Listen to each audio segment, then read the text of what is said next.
السلام علیکم. جہاں زیب عباسی ایک نئے یوٹیوب پروگرام کے ساتھ حاضر ہے. جسٹس منصور علی شاہ جسٹس عقیل عباسی پر مشتمل 2 رکنی بینچ، جس نے ایک ایڈیشنل رجسٹرار جوڈیشل نذر عباس کے خلاف توہین عدالت کی پروسیڈنگ میں جو شوکاز نوٹس جاری کیا تھا، اس معاملے کے اوپر پروسیڈنگ مکمل کر کے فیصلہ محفوظ کیا ہوا ہے. یہ فیصلہ کب سنایا جائے گا، اس حوالے سے تاحال کوئی حتمی تاریخ سامنے نہیں آئی، لیکن اس معاملے کے اوپر جو رجسٹرار جوڈیشل ہیں نذر عباس، ان کی جانب سے سپریم کورٹ میں ایک انٹرا کورٹ اپیل دائر کی گئی ہے، جس کے اوپر جسٹس جمال خان مندوخیل کی سربراہی میں 6 رکنی آئینی بینچ تشکیل دے دیا گیا ہے. اہم بات یہ ہے کہ اس انٹرا کورٹ اپیل میں جو جوڈیشل رجسٹرار کی جانب سے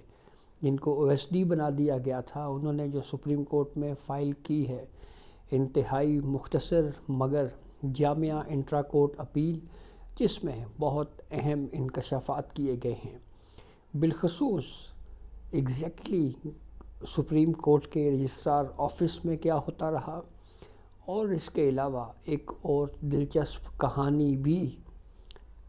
نذر عباس کی جانب سے اس پٹیشن میں بیان کی گئی ہے.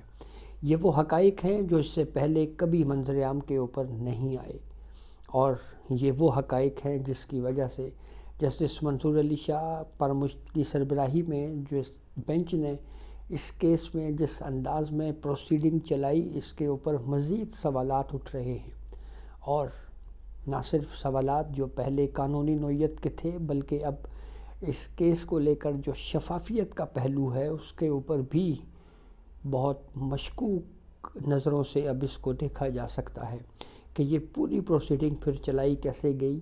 اور اس میں اچانک سے تاریخ تبدیل کیوں ہوئی. یہ خاصا اہم معاملہ ہے. انتہائی مختصر انٹرا کورٹ اپیل جو سپریم کورٹ میں جمع کروائی گئی ہے، جس کے اوپر 6 رکنی بینچ بھی بن گیا ہے، اس کے جو تفصیل ہے کہ اس پٹیشن میں ایگزیکٹلی کیا کہا گیا ہے،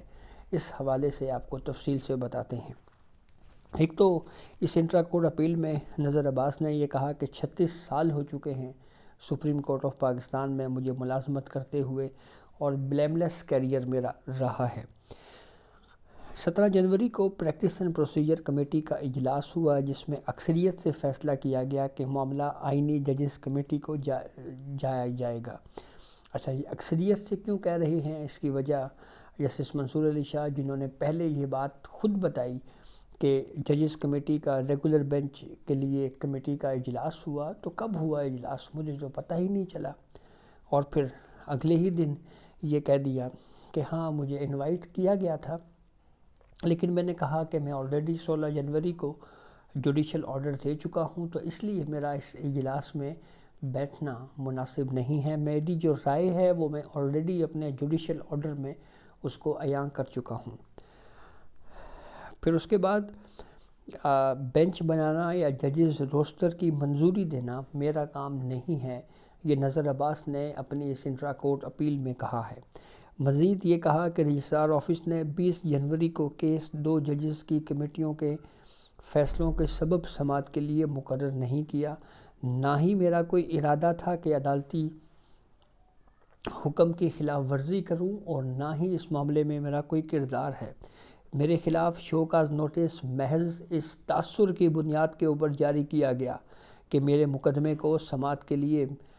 مقدمے کو سماعت کے لیے مقرر کرنے میں میرا کوئی کردار تھا، جو در حقیقت حقائق کے منافی ہے. مجھے اس معاملے میں قربانی کا بکرا بنایا گیا ہے. ایک طرف مجھے عدالت نے شوکاز نوٹس جاری کیا، تو دوسری طرف پریس ریلیز جاری کر کے مجھے OSD بنا دیا گیا، اور کہا گیا میری غلطی سے کیس ریگولر بینچ میں فکس ہوا. مجھے اس معاملے میں ڈبل جیپٹی یعنی دوہری سزا دی گئی. ایک طرف عدالت میں جسٹس منصور علی شاہ کے بینچ نے شوکاز نوٹس جاری کیا، تو دوسری طرف مجھے انتظامی سائٹ کے اوپر بھی OSD بنا دیا گیا. توہین عدالت کی کارروائی چلانا اس معاملے میں ایسے ہی ہے جیسے کسی چھوٹی سی چیز کو بہت بڑھا چڑھا کے پیش کرنا یا رائی کو پہاڑ بنانا. شوکاز جاری کرنے سے قبل مجھے وضاحت دینے کا موقع تک نہیں دیا گیا، اور یہ اصول ہے کہ جب بھی کسی کو کنٹیمپٹ آف کورٹ کی پروسیڈنگ میں شوکاز نوٹس جاری کیا جاتا ہے اس سے پہلے اس کو باقاعدہ وضاحت کے لیے موقع فراہم کیا جاتا ہے، لیکن مجھے اس معاملے میں شوکاز نوٹس توہین عدالت میں جاری کرنے سے قبل مجھے موقع فراہم نہ کرنا سپریم کورٹ رولز 1980 کی خلاف ورزی ہے۔ یعنی نظر عباس یہ کہہ رہے ہیں کہ جسٹس منصور علی شاہ کی سربراہی میں بینچ نے جو انہیں شوکاز نوٹس جاری کیا اس میں 1980 سپریم کورٹ رولز کی بھی خلاف ورزی کی گئی۔ مجھے شوکاز نوٹس جاری کرنے سے قبل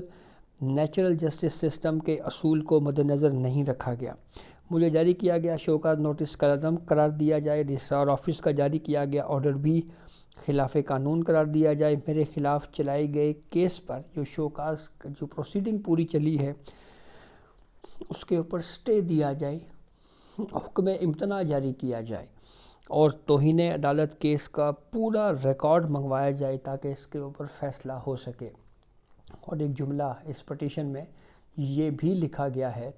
کہ عدالت کو جو ہے وہ توہین عدالت کی پروسیڈنگ کے لیے نئی ورائٹیز کو ڈسکور نہیں کرنا چاہیے۔ یہ خاصا انٹرسٹنگ جملہ ہے اس میں۔ اور پھر ایک جو سب سے اہم انکشاف جو کیا گیا اس میں یہ بات کہی گئی ہے کہ 13 جنوری 2025 کو جو عدالتی حکم نامہ ویب ماسٹر کو بھیجا گیا، اچھا یہ جو کوئی بھی عدالت کا آرڈر ہوتا ہے وہ سائن ہو کے جو ویب ماسٹر ہے اس کو دیا جاتا ہے اور پھر اس کے ذریعے سے وہ آرڈر سپریم کورٹ کی ویب سائٹ کے اوپر اپلوڈ ہو جاتا ہے۔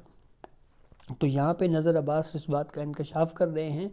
کہ 13 جنوری کا عدالتی حکم نامہ جو ویب ماسٹر کو بھیجا گیا اس حکم نامے میں اگلی جو اس کیس کی سماعت تھی، جس دن یہ کیس نیکسٹ ڈیٹ پہ فکس ہونا تھا،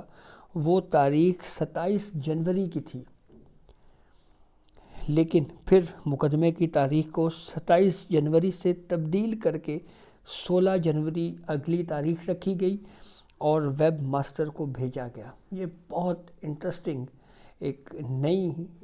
ایک ایسی حقیقت ہے، ایسے حقائق ہیں جو اس سے پہلے اس کیس میں کبھی سامنے نہیں آئے کہ 13 جنوری کو وہ عدالتی پروسیڈنگ جس میں آرٹیکل 191A کے حوالے سے جسٹس منصور علی شاہ، جسٹس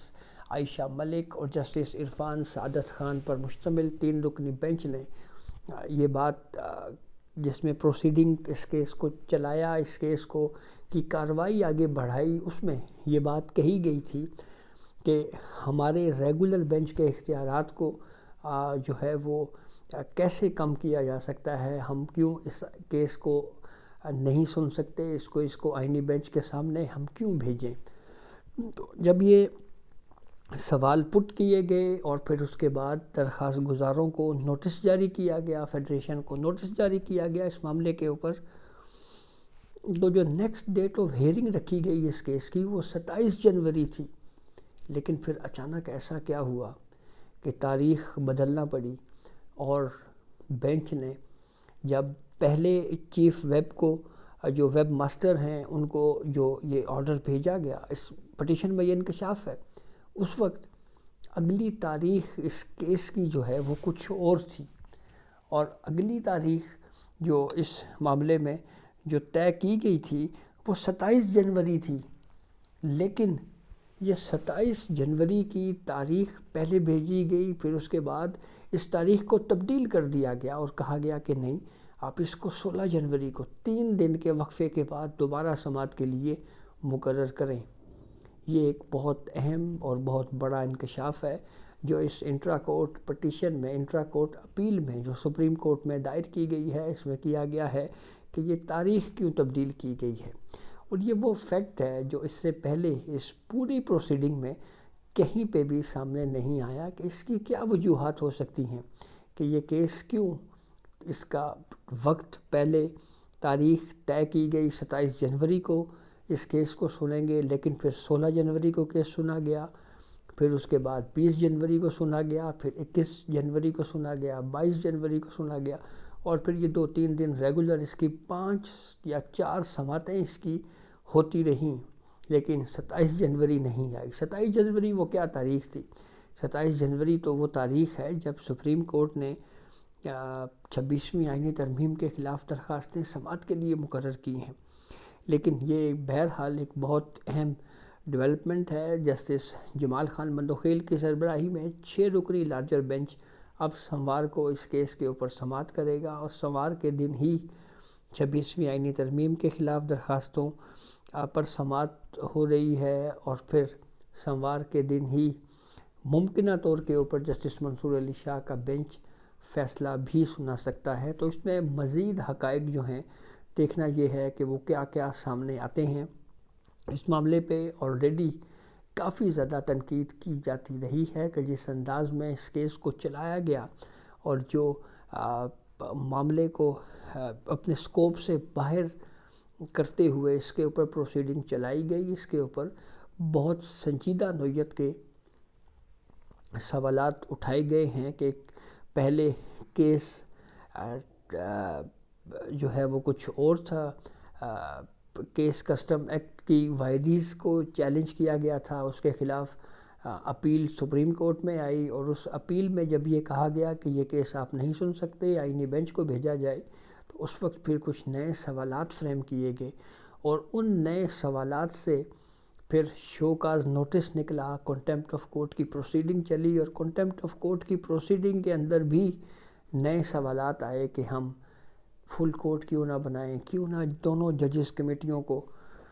توہین عدالت کے نوٹسز جاری کریں۔ تو خاصا دلچسپ معاملہ اب یہ ہو چکا ہے۔ تو دیکھیں سوموار کے دن اس معاملے کے اوپر کیا اپڈیٹ آتی ہے۔ تو یہ اب تک کی اپڈیٹ تھی جس سے ہم نے آپ کو آگاہ کیا۔ بہت شکریہ۔